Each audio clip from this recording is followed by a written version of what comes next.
Okay, mga kaigsunan, taga pagtagad mga higala.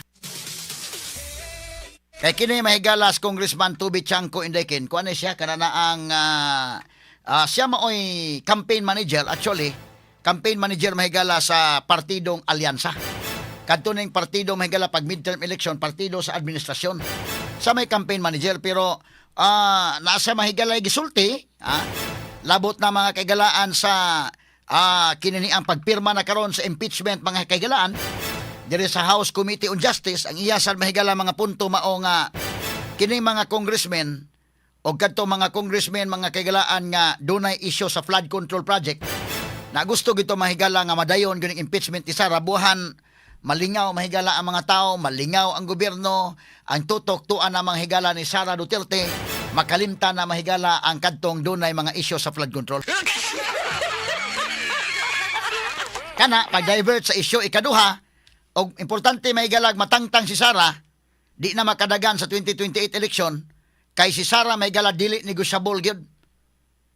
Mao ni ilang gitan-aw nga si Sara mahigala kadtong dunay mga issue sa flood control, dunay issue sa mga nakadawat atong malimalitang kwarta. Tinaghanan tong kwarta delikado gukuron gyud sang Sara. Straight to the point. Di man ni pwede mahigala mga negotiate. Mo na nga kung kinsay kandidato mga higala sa administration, medyo ila ginang sabuton umayo. Nga panalitan mo support mi nimo, mo support ang administration nimo, pero ayaw kayo gukura tong malitang kwarta. Niining puntuha may galalain ni nga makaapiktar sa credibility unya sa mga kandidato nga maoy i-endorse administration. Nga naman, sa ako nang giingon, unsa may mahitabo, ang sunod nga presidente, unsa may gusto sa mga tao, ang sunod nga presidente, kadtong presidente nga mogukod sa malimalitang kwarta, or kadtong presidente nga piyong-piyungan lang ang kadtong malimalitang kwarta.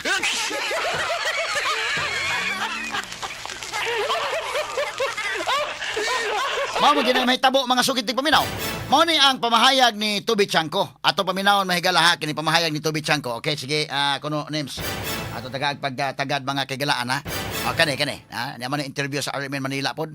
Na-ambush interview na sa mga sakop sa media. Okay, sige.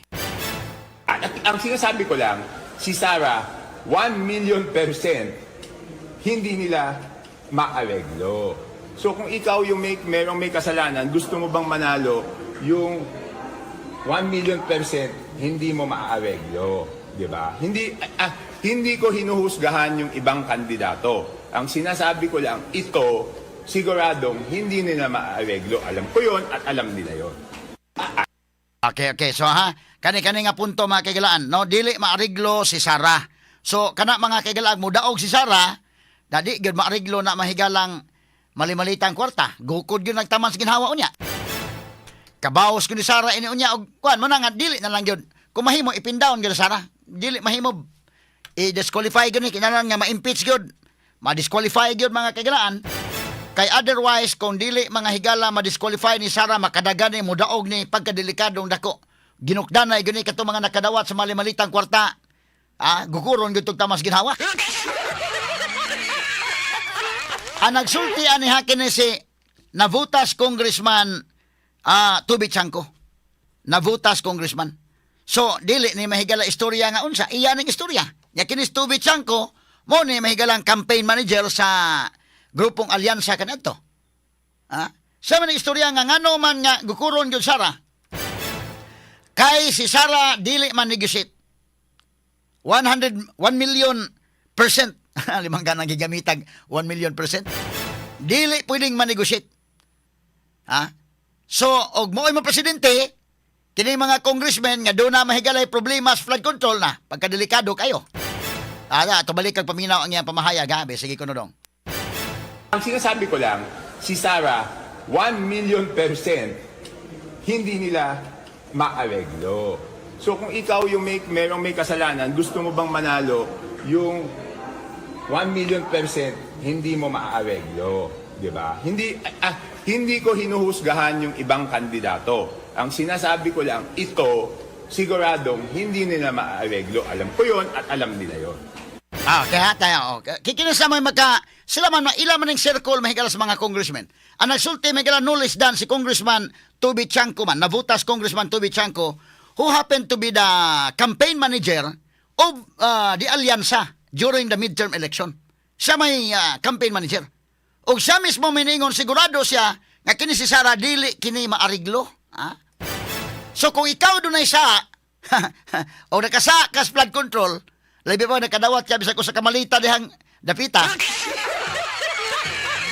Gusto day ka mo daog ng dili maariglo, humon ni tanahonon karon. So kinsa may paluyuhan sa administration, magkinidhatay gito daan nga ang atong ariglo, ha.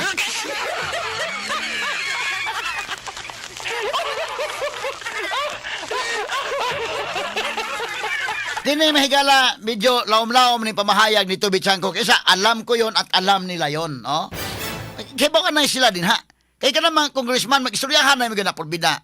Si Kwate kita ani og di na to ni ipin down. Kinahanglan gyud ato gining kinahanglan nga ma-disqualify gyud ni para di makadagan. Kay oras makadagan ni pagkadelikado gyud natong tanan ani. Puwira lang sa mga nagtarong, ha? Puwira lang sa nagtarong pero katungwa katong nakadawat og mali-malitang kwarta. Gukurong sang Sara mga kailan. Ha? Og si Sara man presidente, dakong problema gito nakadawat og mali-malitang kwarta. Ang pangutana kung si Lini ma-presidente, ma-problema ba to? Di kat ni ma-negotiate kay si BBM mo ba mo endorse dahil?